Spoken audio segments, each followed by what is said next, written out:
Jusqu'à 13h30, les midis de culture. Nicolas Herbeau, Géraldine Mosna-Savoie. Place à la rencontre. Aujourd'hui, non pas une rencontre, mais exceptionnellement une table ronde suite aux attaques du Hamas en Israël ce samedi, le 7 octobre. 50 ans après la guerre du Kippour et alors qu'une nouvelle guerre au Proche-Orient prend forme, que peut la culture ? Comment peut-elle redonner la voix au peuple israélien et palestinien dans ce conflit ? 3 invités sont présents aujourd'hui. Valérie Zenati, écrivaine et traductrice, Johan Sfar, dessinateur, écrivain et réalisateur, et Firas Khoury, réalisateur, traduit par Marguerite Capelle ici en studio. Bonjour à toutes et à tous et bienvenue dans les Midis de Culture. Valérie Zenati, dans quel état d'esprit êtes-vous ce midi, 3 jours après les attaques du Hamas en Israël et alors qu'on parle désormais de guerre entre le Hamas et Israël ? Je suis toujours prise entre la sidération, l'effroi et l'inquiétude et la colère. Je sais que ça fait beaucoup. Je tiens à faire remarquer une chose, c'est que les gens qui souhaitent que les Juifs soient hors d'Israël veulent également que les Juifs soient hors d'ailleurs, et il m'arrive à penser que l'endroit où ils nous veulent, c'est soit dans le passé, parce qu'ils aiment bien penser aux Juifs au pyjama rayé, soit sous la terre. Donc parfois les Juifs demandent à survivre un petit peu plus.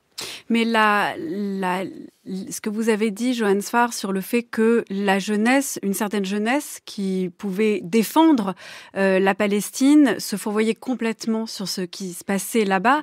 Est-ce que ce qui prime pas aujourd'hui dans le monde, c'est une forme aussi d'indifférence à ce conflit qu'on a l'impression qui dure, qui se répète, qui se renouvelle et qui nous semble loin et auquel on n'a pas forcément accès de manière complexe? C'est pas une indifférence, les gens sont galvanisés par la haine d'Israël et par un soutien, soutenir la cause palestinienne, mais depuis toujours. En revanche, soutenir le Hamas et le but du régime des Mollahs qui essaie de pas s'écrouler, non. Mais je répète, ce sont des jeunes gens de bonne foi. Ce sont des jeunes gens qui veulent faire le bien. Et moi, je les engage à soutenir les Palestiniens s'ils le veulent. Mais se documenter sur la région, lire des auteurs palestiniens, écouter des choses qui viennent de la vraie vie. Et moi, j'adore qu'on critique Israël, mais qu'on le fasse à partir du réel et pas à partir de fantasmes. Vous voulez dire qu'ici, on a une vision déformée de la situation et parcellaire, forcément. Mais la France a depuis toujours une culpabilité monstrueuse vis-à-vis de sa population d'origine maghrébine et essaye de résoudre cette culpabilité dans le fantasme d'un Proche-Orient où Israël serait un peuple génocidaire et se mélange à ça la culpabilité qu'il y a vis-à-vis de la population juive également. Et derrière ça, qui est de la haine des Juifs, on le sait depuis longtemps, mais il y a aussi du mépris des populations arabo-musulmanes, qui valent bien plus que ça. Parce que si les leaders qui défendent le Hamas, Mathilde Panot, il y a moins d'1 heure, qui a refusé de dire que le Hamas était une organisation terroriste. La députée de la France Insoumise. Derrière ça, il y a un mépris des populations arabo-musulmanes qui sont sur notre sol. Étant un juif d'Algérie, je sais que le monde arabe, le monde maghrébin vaut beaucoup mieux que ça. Alors justement, dans ce cas-là, on revient sur l'idée quand même de cette table ronde, et peut-être que vous voudrez intervenir, Valérie Zenati, sur l'idée de l'utilité de la culture à ce moment-là pour avoir accès à cette complexité, à de la documentation qui ne soit pas que de la documentation proprement historique, qui soit que de la documentation politique, parce qu'en plus la politique c'est une question de parti, donc c'est forcément, ça peut être très vite idéologique. Comment là la culture à ce moment-là elle est utile, Johan Sfar, même si vous dites que là vous n'êtes pas dans la pensée, mais le dessin construit une pensée, construit aussi des idées. Bien sûr, là où moi je suis en situation de défaite, c'est que je viens du monde de l'imaginaire et j'aime de plus en plus les journalistes et les historiens. Et j'aime de plus en plus les témoignages directs. Moi, ce que j'ai vu en Israël, parce que j'y vais beaucoup pour mon travail, j'écris des séries pour eux, et je rencontre aussi de plus en plus d'Arabes israéliens, ce sont des gens qui n'ont pas choisi le destin de leur famille, qui héritent d'une situation antérieure à eux-mêmes, et qui cherchent à la fois à survivre et à ne pas faire le mal. Les premiers mots de mes cousins, dont les enfants sont dans l'armée, ils disent, tu sais, on fait de notre mieux pour nuire à personne, on fait de notre mieux pour être un état de droit, on sait que c'est imparfait, on a pris la plus grande claque qu'on ait jamais prise. La haine qu'il y a contre nous n'est pas un amour pour les Palestiniens. Et je suis tout à fait d'accord avec ce que vous dites. Comment trouver le lieu de la réflexion dans un moment où, j'allais dire ce mot terrible, on voit rouge? Oui, bien sûr. Je pense qu'il y a plusieurs choses en fait, et ça sera difficile de tout dire, mais on dit les jeunes, nos jeunes. Oui. Moi, j'ai écrit un livre qui est lu par les adolescents, qui s'appelle « Une bouteille dans la mer de Gaza », et grâce auquel j'ai rencontré en France, à ce jour, plus de 30 000 collégiens et lycéens. Alors, qui raconte un dialogue virtuel entre une Israélienne et un Palestinien, et qui est sorti en 2005, et que j'ai écrit dans le mouvement de la deuxième intifada, donc qui a été un moment extrêmement violent entre Israël et les Palestiniens. Je constate qu'en fait, il y a parfois, on parle des jeunes, mais il y a énormément de maladresse, de méconnaissance aussi du côté des adultes. C'est-à-dire qu'il y a un problème de transmission, tout simplement. Mais très honnêtement, quand on fait preuve de pédagogie, et moi, je suis allée aussi bien, je sais pas, au lycée du Mont-Blanc qu'à Mantes-la-Jolie, à Sarcelles, qu'à Bergerac. Enfin, je vais pas vous citer tous les endroits où j'étais.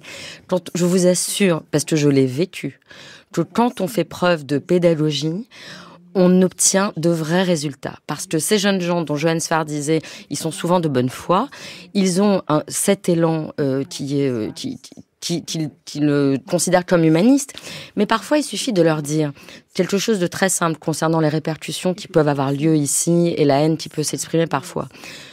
Tout comme je n'accepterai jamais qu'un jeune musulman français soit tué parce qu'il serait considéré comme responsable des crimes du Hamas, je n'accepte pas qu'un juif soit tué en France parce qu'il est considéré des bombardements commis par Tsahal. En fait, c'est très simple. Il faut renvoyer les gens à la raison. À la raison. Et à l'humanité, en fait. Et à l'humanité. À travers la raison, à l'humanité. Ensuite, il y a quelque chose que je voudrais dire aussi concernant, parce que là, on parle de culture, mais ça déborde. Voilà, un livre peut être un outil de réflexion, de rencontre, et peut-être permettre d'éclairer un petit peu. Mais si on parle des populations qui vivent là-bas, d'Israël et de la Palestine, on oublie qu'aujourd'hui, la place du religieux est très importante. Et que là où il y a du religieux, il n'y a pas ce que nous, on appelle la culture ou les arts ou la création. Et ça mérite c'est un vrai sujet de réflexion. Johannes Farr, vous vouliez réagir? Juste pour être un petit peu pessimiste, il est évident que les livres font ce qu'ils peuvent. Moi, quand je fais un livre, j'en vends quelques dizaines de milliers, mais je peux rien faire face à la chaîne Agi+, financée par le Qatar, qui depuis des années pousse nos adolescents dans le mensonge, dans la haine. On peut rien faire face au matraquage des pétrodollars ou face au matraquage des masses médias. Et c'est la limite de la culture, c'est qu'elle se vit les yeux dans les yeux. Donc elle a une puissance de petite souris parfois. Totalement. Mais malgré tout, ce n'est pas rien. C'est vrai. C'est presque rien, mais ce n'est pas rien. C'est vrai, c'est vrai. Ce que je vois comme solution, c'est pas la séparation de deux peuples, mais au contraire, que nous sommes inextricablement liés entre tous les deux. 48, c'est pour les Israéliens le commencement de leur État, et pour nous, c'est la catastrophe. On ne peut pas éviter cette clash absolument radical, et ça, c'est la première chose. Et la deuxième chose, et nous sommes deux peuples dans une petite terre. Il n'y a pas de place, à mon avis, et surtout avec les implantations israéliennes, de séparer les deux peuples. Alors, il faut agir sur l'idée, si vous voulez, sur le programme d'un État, un seul État, et l'autodétermination pour deux peuples. La voix d'Edouard Saïd du 18 avril 2002 sur France Culture, écrivain et critique palestino-américain. C'est une voix qui nous a été suggérée par vous. Bonjour Firas Khoury. Hello, how are you? Très bien, merci. Vous êtes scénariste et réalisateur. Où êtes-vous en ce moment, Firas Khoury? What is the question? I'm in Tunisia. I live in Tunisia. Vous avez... I'm safe. I'm not in Palestine now, so I'm safe. Vous êtes... Ma famille, en revanche, est en Palestine et ils ont très peur. Comment vous avez appris et vécu les événements, Firas Khoury? Vous l'avez tout de suite dit, votre famille est en Palestine. Vous avez réalisé un film l'année dernière qui s'appelle Alam sur, qui signifie drapeau en palestinien, sur cette jeunesse palestinienne qui vit en Israël. Comment vous avez vécu ces événements de loin? Eh bien,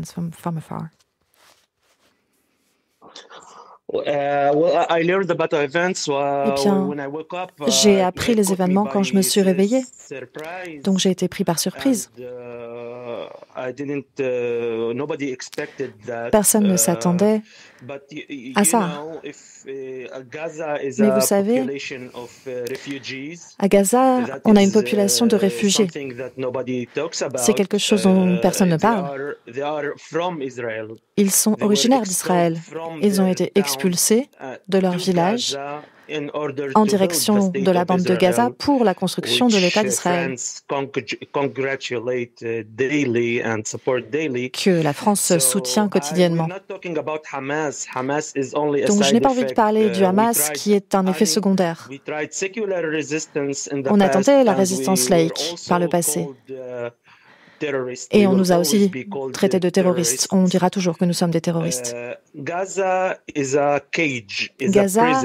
une cage, c'est une prison remplie de réfugiés qui sont traités comme des animaux et qu'on traite d'animaux. Que voulez-vous qu'ils fassent? Accepter leur humiliation, accepter la torture, qu'on les traite comme des chiens, enfermés dans une cage? Donc je ne m'attendais pas à ça, mais le monde devrait s'attendre à ça. Devrait s'attendre à ce qu'ils réagissent à cette torture qu'ils vivent au quotidien. Donc j'ai entendu beaucoup de choses dans la conversation sur le Hamas.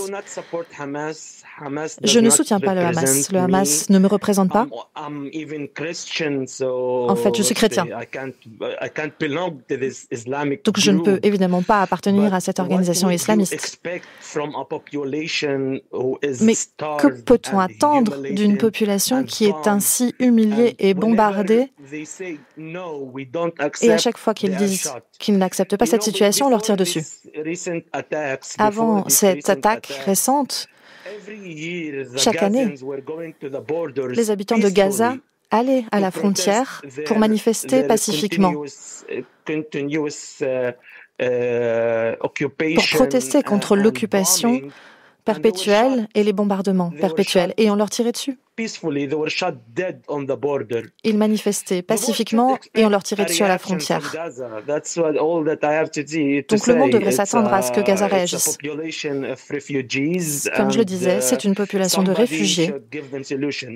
Et il faut que quelqu'un leur apporte des solutions. Je pense que si Israël accepte que ces personnes rentrent dans leur village, dont ils ont été expulsés, il ne se passera plus rien. Mais personne ne parle de leur situation de réfugiés, ni en France, ni ailleurs dans le monde, et bien sûr pas en Israël.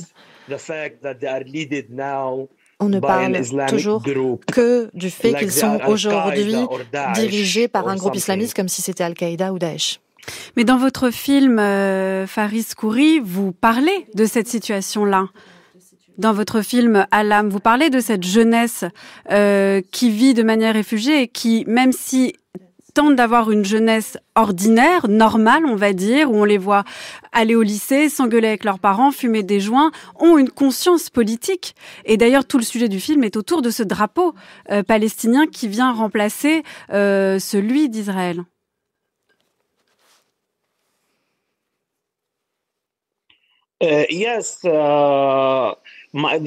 Oui. La situation que j'ai décrite dans mon film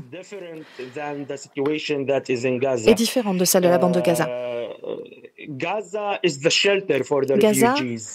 c'est l'abri où on a mis les réfugiés. L'endroit d'où je viens s'appelle officiellement Israël. C'est un endroit où il y a eu un nettoyage ethnique et où seuls quelques Palestiniens survivants ont pu rester, ce qui a permis au monde d'approuver la création de l'État d'Israël. On parle de 150 000 Palestiniens en 1948 et aujourd'hui 1 200 000 Palestiniens qui ont toujours partagé le même rêve que tous les Palestiniens du monde, celui de la libération et de la création de leur propre État. Mais ce que nous vivons ici, c'est une situation de peur, et c'est ça que j'ai essayé de décrire dans mon film. J'ai échangé avec ma famille qui vit en Israël.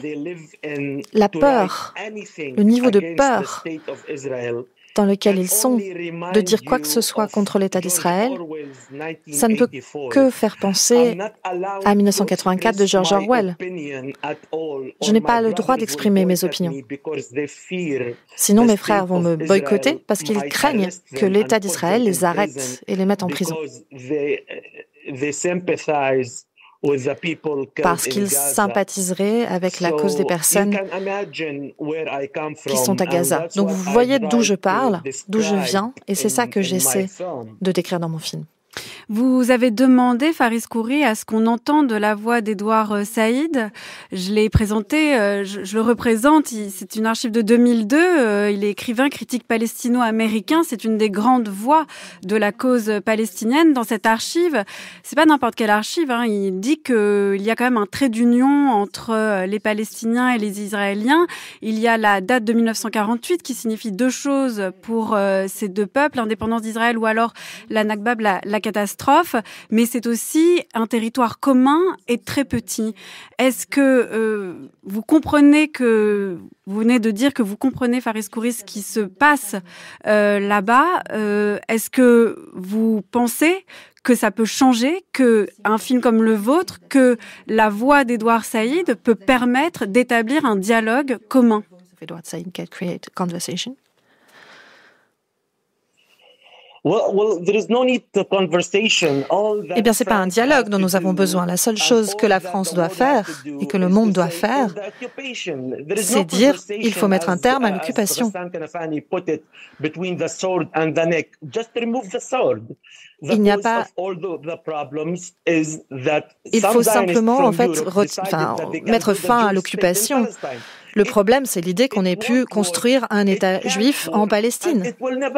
Ça ne marchait pas, ça ne marchera jamais. Ça peut peut-être fonctionner pendant un siècle. Mais il faut voir les choses d'un point de vue historique, l'histoire de la région. Créer un État juif uniquement pour les Juifs en plein milieu du Moyen-Orient, ce n'est pas une idée raisonnable. Pardon, excusez-moi. Valérie Zenati. Excusez-moi, pardon, je peux pas... Est-ce que ça fonctionne vraiment au Moyen-Orient? Excusez-moi, je peux pas ne pas réagir. On vous donne la parole, Valérie Zenati. Je peux vraiment pas ne pas réagir parce que c'est une parole publique et que je suis présente dans ce studio et que je suis venue dans ce studio parce qu'on m'a dit que ce serait une émission qui évoquerait la place hypothétique, éventuelle et peut-être souhaitable de la culture dans ce drame que l'on vit. Je peux vraiment pas laisser passer ce que j'entends, alors que j'ai demandé hier le lien du film de Monsieur Khoury et que je trouve extraordinaire sur le plan cinématographique et qui raconte des choses qui sont beaucoup plus fines que ce qu'il est en train de dire. Mais j'en tremble vraiment. Je crois que je ne suis plus capable de m'exprimer là et j'en suis désolée. Parce que c'est effroyable de sentir, pour des raisons qui lui appartiennent, et je ne vous connais pas, Monsieur Khoury, et moi je suis prête à m'adresser à vous et à discuter avec vous, mais pour des raisons qui vous appartiennent, vous êtes aujourd'hui incapable de condamner un massacre qui a été d'une violence inouïe, alors que moi, de mon côté, je suis très régulièrement capable de condamner ce que fait Israël, et encore une fois, pas uniquement quand on en parle. Donc je suis horrifiée, et aussi très choquée que le cadre de cette émission déborde de cette manière. Oui, mais ce n'était pas le cadre qui avait été défini pour cette émission. Non, mais disons-le plus simplement, la fin de l'occupation dont vous parlez, ça s'appelle l'extermination de tous les Juifs qui vivent au Proche-Orient. Donc ça, c'est le programme du Hamas. Évidemment, je pense que nous n'y souscririons pas, c'est tout. Le cadre de cette émission est complètement débordé. Effectivement, c'est pas du tout ce que... Je suis pas très surpris. Eh bien, on va se finir. Alors, on va arrêter cette émission là-dessus. Merci à vous. Termination des Juifs. Ah si, je vous assure que si. Quand on dit qu'on veut finir le débat, l'idée n'était pas de faire un débat. Ah bah oui, il fallait pas nous inviter. Sur l'aspect culturel de ce que chacun d'entre vous pouvait faire, effectivement, pour le dialogue dans votre art. Je ne veux pas construire un État juif, ni chrétien, ni musulman. Ce sera le mot de la fin. Merci beaucoup. Chacun a pu s'exprimer. Merci à toute l'équipe des Midi de Culture. Un pays pour tous, un pays unique. Voilà, peut-être que effectivement avec le décalage et le fait que tout le monde n'était pas dans ce studio, le dialogue a été un